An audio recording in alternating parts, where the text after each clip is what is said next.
জানতে চাই যে কোন ঘটনাটি আজকে শেয়ার করবেন, আপনি শুরু করুন। আজকে আমি যে ঘটনাটা বলবো রাতুল ভাই, এটা হচ্ছে আমার পাশের বাড়ির একজনের ঘটনা। আর এটা ঘটেছিল আজ থেকে প্রায় 5-6 বছর আগে হবে। যদিও 5-6 বছর হচ্ছে বেশি পুরনো কোনো ঘটনা নয়। তো ঘটনাটা শুরু হয় আমার পাশের বাড়ির একজন বড় ভাই, ওনার নাম হচ্ছে নয়ন। ওকে। তো এই নয়ন ভাই এবং তার সাথে একটা গ্রুপ ছিল যারা হচ্ছে দস্যিপনা করে, যারা বেড়ায়, যেরকম ছেলেরা থাকে উঠতি বয়সের। তো ওনারা হচ্ছে ওই সময় মানে খুব দস্যিপনা করে বেড়াতো। আচ্ছা। তো কারো গাছের ফল তাদেরকে না দিয়ে খেলে হয়তো বা দেখা যেত যে পরের দিন সকালে ওই ফলটা আর গাছে খুঁজে পাওয়া যেত না। এইরকম একটা দস্যিপনা ছিল ওনাদের মধ্যে। আচ্ছা। তো ওনারা যেহেতু এগুলোই সবসময় করে, তো ওনারা একটা প্ল্যান করলো যে রাত্রে, একটু গভীর রাত্রে, আমাদের পাশের বাড়ির একজনের একটা জঙ্গল আছে, ছোটখাটো জঙ্গল। আচ্ছা। ওই জঙ্গলে একটা আমের গাছ ছিল, অনেক ফজলি আম যেগুলোকে বলে, অনেক বড় বড় আম হতো। আচ্ছা। ওই গ্রামের মধ্যে হচ্ছে ওই একটাই আমের গাছ ছিল যেটাতে অনেক বড় বড় আম পাওয়া যেত। তো যেহেতু গাছও অনেক বড় ছিল, তো ওই গাছে উঠে আম পাড়ার মতো আসলে ওই সময় ওনাদের অতটাই ছিল না যে গাছে উঠে আম পারবে। আচ্ছা।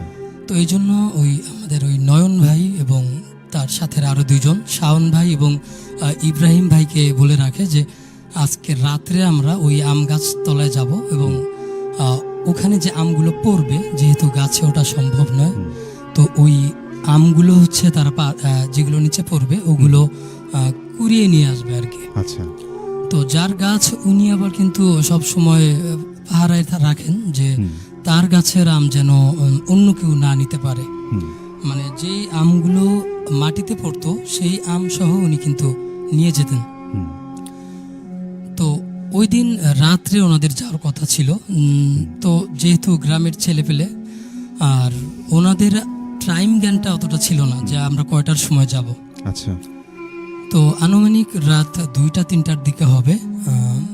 এই যখন নয়ন ভাই ঘুমিয়েছিল, তখন হঠাৎ দরজায় শব্দ শুনতে পায় যে তাকে শাওন ভাই এবং ইব্রাহিম ভাই তাকে ডাকছে যে চল আমরা আম পাড়তে যাই। আচ্ছা। তো যেহেতু কথা ওইটাই ছিল, তখন ওই নয়ন ভাই তখনই ঘুম থেকে উঠে পড়ে এবং উঠেই ওনাদের সাথে, ওই দুজনের সাথে আম কুড়ানোর জন্য ওনারা ওই আমের গাছের নিচে চলে যায়। তো আমের গাছটার একটা বর্ণনা দিই। ওইটা হচ্ছে বাঁশ ঝাড় ছিল সব দিক দিয়ে, এবং মাঝখানে হচ্ছে কিছু আনারসের গাছ ছিল, আনারস চাষ হতো ওখানে। এবং মাঝখানে হচ্ছে ওই বিশাল আম গাছটা ছিল। তো যেহেতু অনেক শীতের রাত ছিল, এখন যেরকম শীতের সময় চলছে, তো ওই শীতের রাতে উনি ঘুমিয়ে আছে, এমন সময় ওনাদের ডাক শুনে উনি বাসা থেকে বের হয়ে যায়। আর এই বাসা থেকে বের হয়ে সরাসরি ওই আম গাছের নিচে চলে যায় এবং ওখানে গিয়ে নয়ন ভাই দেখতে পায় যে এখানে অসংখ্য আম পড়ে আছে। তো ওনারা ভাবে হয়তোবা যেহেতু রাতের বেলা কেউ তো ওখানে আম কুড়াতে যাবে না, সেহেতু হয়তো এই আমগুলো এতক্ষণে এগুলো পড়ে ওখানে রয়েছে। আচ্ছা। তো ওনারা আম কুড়ানো শুরু করে, যেহেতু ওনারা হচ্ছে কিছুই নিয়ে যায়নি। তো ওনাদের যে গেঞ্জি পরনে ছিল, টি শার্টে এইভাবে ধরে ওই টি শার্টে হচ্ছে আমগুলো ওই নিচ্ছিল আর কি। তো অনেকগুলো আম নেওয়ার পর, মানে তার যখন টি শার্টটা পুরো ভরে গেল যে আম অনেক নেওয়া হয়ে গেছে আর জায়গা পাওয়া যাচ্ছে না, তো হঠাৎ করে এই নয়ন ভাইয়ের মনে হলো যে আমগুলো তো রাখতে হবে কোথাও, যেহেতু অনেক আম হয়ে গেছে। তো সে ভাবছে যে বাড়িতে গিয়ে আমগুলো রেখে আবার আসবে।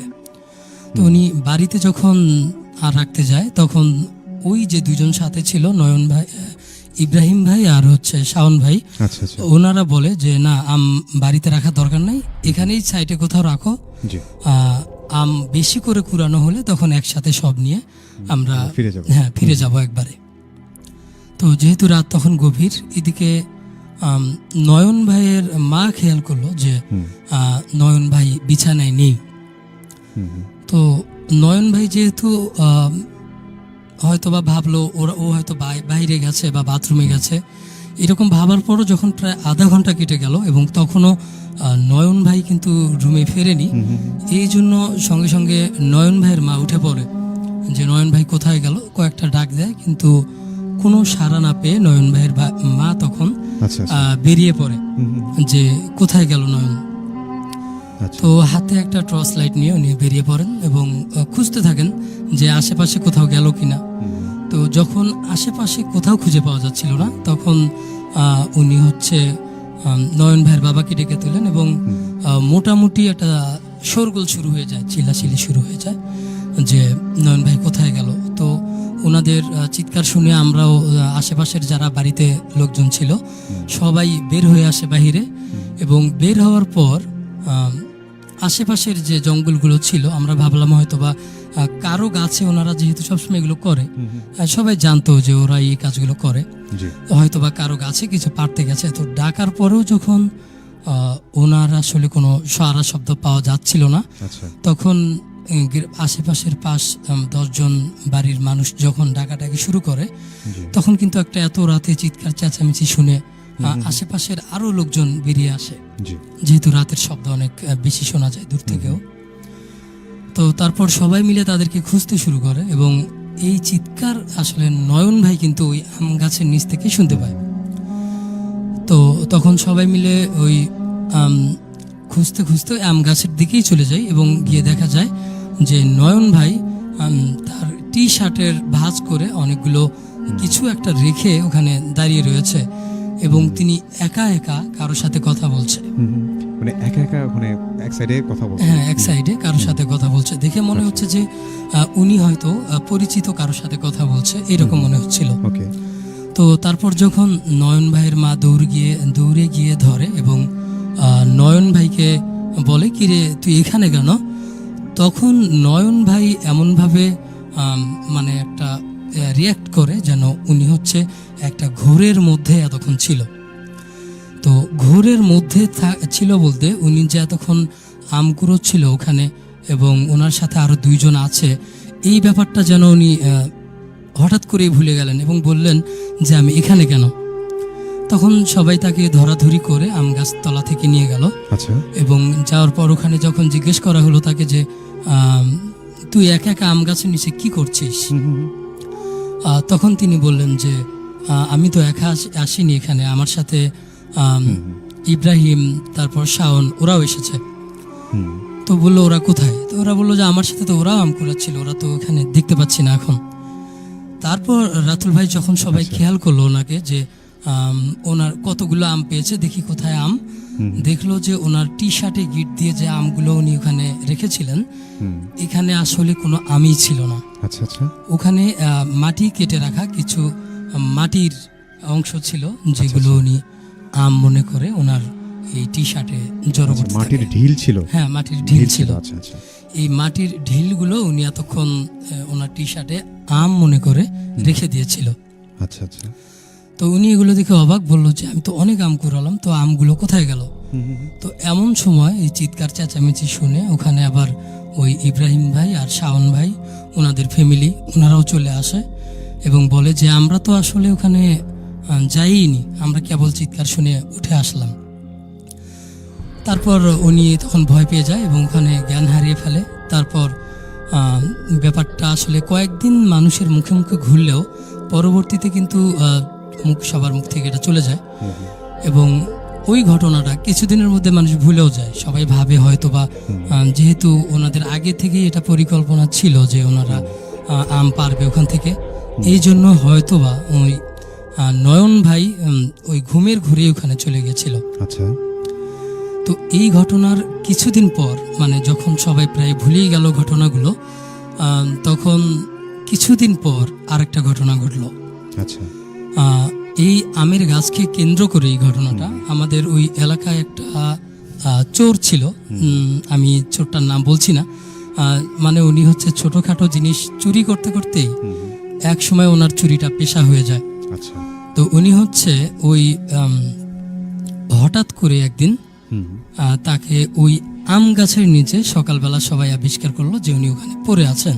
আচ্ছা আচ্ছা তো উনি পড়ে আছেন এবং দেখে বোঝা যাচ্ছিল যে ওনাকে কেউ হয়তোবা অনেক ধারালো কিছু দিয়ে ওনার মুখে পুরো শরীরে আঘাত করেছে। অনেকটা মানুষের নখ দিয়ে যদি কারো গায়ে আঁচড় কাটা হয়, তো এইরকম হচ্ছে একটা দেখা যাচ্ছিল যে ওনার মুখে হয়তোবা কেউ আঁচড় কেটেছে আচ্ছা আচ্ছা ওই নখ দিয়ে। তারপর ওনার যখন জ্ঞান ফিরল, উনি বলল যে উনি কোনো একটা কাজে এদিকে এসেছিলেন এবং ওনার পরিচিত একজন বলে যে ওই আম গাছের নিচে প্রচণ্ড আম পড়ে আছে, চলো আমরা আম কুড়াতে যাই ওখানে। তো উনি যেহেতু ওই আমের তো আর লোক না, উনি হচ্ছে ধরতে গেলে ওই চুরি করে খাওয়া একজন লোক, তো উনি তো আর আম কুড়াতে ওখানে যাবেন না। কিন্তু এই লোকটার এমন একটা ঢাকার একটা এমন সিস্টেম ছিল যে ওনাকে যেতে বাধ্য করেছিল, অনেকটা সম্মোহিত করে যেন ওনাকে নিয়ে গেছিল। তারপর এইভাবে কয়েকদিন গেল। এই ঘটনাটাও মানুষ একটা সাধারণ ঘটনা বলেই নেয় এবং তার কিছুদিন পর ওখানে ওই আম গাছটার নিচে অজ্ঞাত একজন লোক আর কি, যাকে কেউ চেনে না, এইরকম একজন লোককে পড়ে থাকতে দেখা গেল এবং উনি মৃত ছিল। ওনার গায়েও সেম ওইভাবে যে হচ্ছে সেই চোরের ফেসে এবং সমস্ত শরীরে যে দাগ ছিল, আচ্ছা সেই দাগগুলো ওনার ফেসেও পাওয়া গেল। এবং তারপর ওনাকে আমরা চেষ্টা করলাম যে আসলে এই লোকটাকে পরিচয় বের করার জন্য, কিন্তু পাওয়া গেল না। এবং কয়েকদিন পর, প্রায় 2-3 দিন পর, দূরের একটা গ্রাম থেকে খবর আসলো যে উনি এখানে কোনো একটা বিয়ের দাওয়াতে এসেছিলেন এবং উনি আর সেখান থেকে ফিরে যায়নি। তো বিয়ের দাওয়াতটাও ওই যে আম গাছটা ছিল ওই এলাকা থেকে আরো 2-3টা এলাকার পরে ছিল, একটু দূরেই ছিল। তাহলে উনি কেন এই আম গাছের নিচে আসবেন এবং কিভাবেই বা আসলেন? হ্যাঁ, কেনই আসবেন এখানে? তারপর এই জিনিসটা নিয়ে একটা শোরগোল পড়ে যায় ওখানে এবং আশেপাশের মানুষ সবাই বলে যে গাছটা কেটে ফেলার জন্য, যেহেতু এই গাছ নিয়ে এরকম ভৌতিক ঘটনাগুলো ঘটছে। তো ওই গাছটা কাটার জন্য ওই বাড়ির মালিক প্রস্তুতি নিয়ে নিল যে গাছটা কাটবে। তো পরের দিন যখন গাছ কাটার জন্য লোকজন নিয়ে আসা হলো, তখন দেখা গেল মানে ওই গাছ কাটার জন্য লোকজন আনার পরে সব ঠিকঠাক হয়ে গেল যে পরের দিন গাছটাকে কাটা হবে। তো ওই দিন ওই বাড়ির মালিক স্বপ্নে দেখলেন যে ওই গাছের মালিক যে এই গাছটা ভুলেও কাটা যাবে না এবং এই গাছটা যদি কাটা হয় তাহলে মানে অনেক কিছু হয়ে যাবে যা চিন্তার বাইরে। ওই যাই গাছের মালিক তার আসলে অনেক ক্ষতি হয়ে যাবে। তো উনি প্রথমে কাটতে ভয় পাচ্ছিলেন গাছটাকে, যে কাটবেন না। এবং তারপর গ্রামে যেটা হয়, একজন কবিরাজের শরণাপন্ন হওয়া হয়। তো কবিরাজের শরণাপন্ন হওয়ার পর ওখানে কবিরাজ আসেন এবং তিনি ওই কি বলে ওইটাকে, উনি যখন আমাদের গ্রামের ভাষায় ভরণ দেওয়া বলে আর কি, সেই ভরণ দেওয়ার পরে উনি জিন্নের সাথে সরাসরি একজন মিডিয়ামের মাধ্যমে সরাসরি হচ্ছে কানেক্টেড হতে পারেন। তখন ওখানে যেটা বলা হয় যে ওই গাছটা যখন মানে রোপণ করা হয় একদম ছোট থাকায়, সেই সময় থেকে ওনারা ওই গাছের সাথে আছেন এবং এই গাছটায় ওনারা বংশ পরম্পরায় ওখানে থাকবেন। তো এই গাছটা কাটলে ওনাদের থাকার কোনো জায়গা থাকবে না, এই জন্য ওই গাছটাতেই হচ্ছে ওনাকে থাকতে হবে, এটা কাটা যাবে না। তো তারপর যখন ওনাকে বলা হয় যে এই যে ঘটনাগুলো ঘটলো এবং একজন লোককে মারা হলো, এই ঘটনাগুলো আসলে কেন ঘটনা হয়েছিল, তো এর পরিপ্রেক্ষিতে যেটা বলা যায় যে ওখানে এই যে জিনটা ছিল উনি হচ্ছে বিভিন্নভাবে এখানে মানুষদেরকে ডেকে আনতো, যে লোভ লালসা বা যাদের মধ্যে হচ্ছে অন্যের জিনিস নেওয়ার একটা প্রবণতা থাকে, তাদেরকে হচ্ছে উনি টেনে আনেন এবং ওনাদেরকে চেষ্টা করেন যে এইরকম আসলে কাউকে এখানে রাখা যাবে না। তো ওই যে লোকটা মারা গিয়েছিল ওনার কথা জিজ্ঞেস করলে এই জিনটা বলে যে ওনার যে গ্রাম ছিল ওই গ্রামে এইরকম এই জিনের আর কি, জিনেদের যে পরিবার থাকে এইরকম একজন পরিবারের ওইদিকে একটা ছিল। এবং ইনি যখন ওই গাছ থেকে একটু দূরত্বে ওই লোকটা যখন হেঁটে যাচ্ছিল, তখন এই জিনের ছায়ায় হচ্ছে ওই লোকটার পা পড়ে যায়। এবং এই জন্য উনি হচ্ছে এই লোকটাকে এখানে আনে এবং আনার পরে ওনাকে অনেকভাবে বুঝায় তুমি এটা কেন করলে, কিন্তু ওই লোকটা এতটাই ভয় পেয়ে যায় উনি বিভিন্ন ধরনের সূরা পড়তে শুরু করে। আচ্ছা, কিন্তু মানুষ ভয় পেলে যেটা হয় সূরা পড়তেও ভুল হয়ে যায়, এবং তখন উনি এমন একটা ভুল করে ফেলেন, এই জিনের জন্য তখন ওই লোকটাকে আসলে মেরে ফেলতে অনেক সুবিধা হয়ে যায়। আচ্ছা, আচ্ছা, তো ওনাকে যখন ভয়ভীতি দেখানো হয় এক প্রকার আতঙ্কিত হয়েই লোকটা মারা যায়, এবং জিন বলে এখানে আমি আসলে ওনাকে মারিনি, উনি নিজে আতঙ্কিত হয়ে মারা গেছেন। তারপর এই কবিরাজের যখন অনেক করা হলো, ওনাকে বলা হলো তুমি এখান থেকে চলে যাও, তোমাকে আমরা অন্য একটা গাছের ব্যবস্থা করে দিব। তো এই কবিরাজ একটা অনেক দূরের একটা গাছের কথা বলে যে এখানে তুমি চলে যাও এবং এখানে কেউ তোমাকে ডিস্টার্ব করবে না, আমি জানি যে ওই গাছটা হচ্ছে অন্য কোনো জিন থাকে না সেখানে। তারপর ওই জিনটাকে বলে চলে যেতে। জিনটা প্রথমে অনেক কিছুর আবদার করে যে আমাকে 20 মণ 50 মণ দুধ কলা এগুলো দিতে হবে। আচ্ছা, আচ্ছা, তো তারপর কবিরাজ যা করার তাই করে ফেলে, একদম অনেক মন্ত্র সূরা এগুলো পড়ার পরে একটা সময় গিয়ে ওই জিন হচ্ছে স্বীকার হয় যে ঠিক আছে আমি চলে যাব। তো ওই সময়ে ওই কবিরাজ বলে যে তুমি যে এখান থেকে চলে যাবে তার একটা নমুনা কিন্তু রেখে যেতে হবে। তো তখন ওই জিন বলে যে ঠিক আছে আমি এখান থেকে চলে যাব, এবং চলে যাওয়ার সময় এই গাছের একটা ডাল এখান থেকে ভেঙে পড়বে। রাইট। তারপর সে ওখান থেকে জিনটা যখন চলে যায়, মানুষ যখন বুঝতে পারে যে ওই গাছের একটা ডাল, মোটা ডাল, কোনো ধরনের বাতাস ছাড়াই হঠাৎ করে ওই ডালটা ভেঙে পড়ে যায়। তো তারপর ওই গাছটা কেটে ফেলা হয় ওই কবিরাজ থাকা অবস্থাতেই, এবং তারপর থেকে ওই গাছে আসলে এমন ওই গাছ নিয়ে বা ওই স্থান নিয়ে কোনো ঘটনাই ঘটেনি, এবং তারপর থেকে ওই এলাকাটাও সেফ, এবং ওই এলাকায় এরকম কোনো আর ঘটনা শোনা যায়নি। আচ্ছা, আচ্ছা, তো এই ছিল রাতুল ভাই আজকের ঘটনা। Okay, thank you so much Pappu ভাই।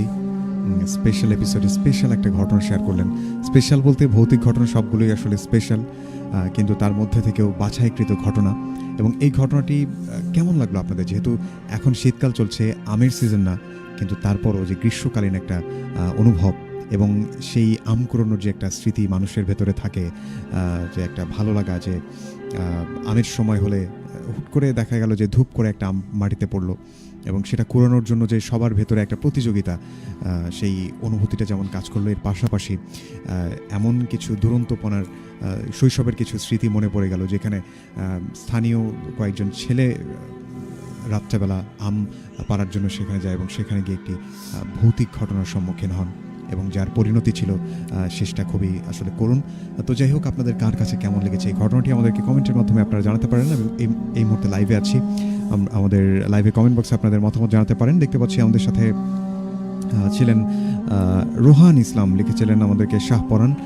মিম তানজিম ছিলেন আমাদের সাথে, অনেক ভয় লাগছে। এমডি মিরাজ লিখেছেন ভালো লাগছে ভাইয়া।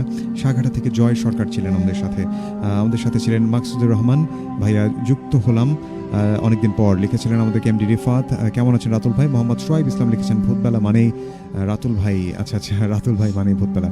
অনেক অনেক ধন্যবাদ। লিখেছিলেন আমাদেরকে জিম আহমেদ, ভালো হচ্ছে ভাইয়া, চালিয়ে যান, থ্যাংক ইউ। লিখেছিলেন আমাদেরকে মাহিনুল ইসলাম মারুফ, আমাদেরকে লিখেছিলেন এমডি মমিনুল ইসলাম। উনি লিখেছিলেন যে এইরকম গল্প অনেক আরও বেশি চাই। উনি সালাম জানিয়েছেন এবং লিখেছেন উনি বোনারপাড়া থেকে আমাদেরকে উপভোগ করছেন, থ্যাংক ইউ।